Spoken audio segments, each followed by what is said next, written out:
Is there a story you love to tell? For most of us, it may be tough to pick one because there are so many. God writes a story of our life full of many chapters, struggles, adventures, crazy twists and turns, and joys along the way. Our girls love to hear stories about when they were little. They want to hear about the day they were born or funny things they would say when they were little. My husband and I love to tell the story of how God brought us together. We walked through the years of moving and God leading us to amazing opportunities and experiences. We tell our girls the story of our longing to be parents and how God's timing was so perfect. We share how He met us with sweet grace over the years of waiting. There are so many stories of sweet friendships over the years that make us belly laugh to the point of tears. I can connect with my roommates from college, and the stories we tell are so familiar we die laughing before we even finish. When our families get together, we enjoy sitting around the table telling stories. Special memories of vacations, times we were snowed in and watched movies for 3 days straight, the time I was 3 years old and was left in the church building asleep while my family walked home to the parsonage because my mom thought my dad had me and my dad thought my mom had me. I, of course, don't remember any of it, but I love to tell the story that my mom loved to tell me. Stories of grandparents getting married under a tree, or the time I was told not to run in church, but I did, and I have a scar to prove it. My story is something I cherish. I don't take any moment for granted. There are many chapters, and the older I get, the story grows sweeter. As I have opportunities to share parts of my story, the common thread of God's amazing grace and love is woven through every single detail.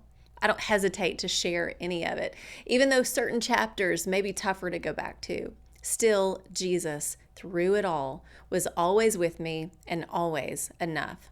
That's the story I love to tell. Like the prophet Isaiah said, I will tell of the kindness of the Lord, the deeds for which He is to be praised.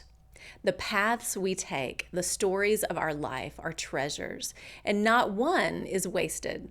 The disciples who walked with Jesus had many stories to tell. These 12 men ate, journeyed, and ministered with Jesus for over 3 years. John, the disciple whom Jesus loved, in his gospel shares the story of Jesus. Every detail written carefully so that we may believe that Jesus is the Son of God, sent to save all who believe in Him. John ends out his gospel account this way, John 21:24. This is the disciple who testifies to these things and who wrote them down. We know that his testimony is true. Jesus did many other things as well. If every one of them were written down, I suppose that even the whole world would not have room for the books that would be written. John has so many stories of Jesus still to tell. He wraps up his gospel wanting us to know more than anything that it's all true, the life, death, and resurrection of Jesus and everything in between. Read them and believe because He was there. John loved to tell the story of Jesus, and every story led to this. The love of God for the world is so great, He sent His Son to die for all of our sins, so that all who believe will have everlasting life.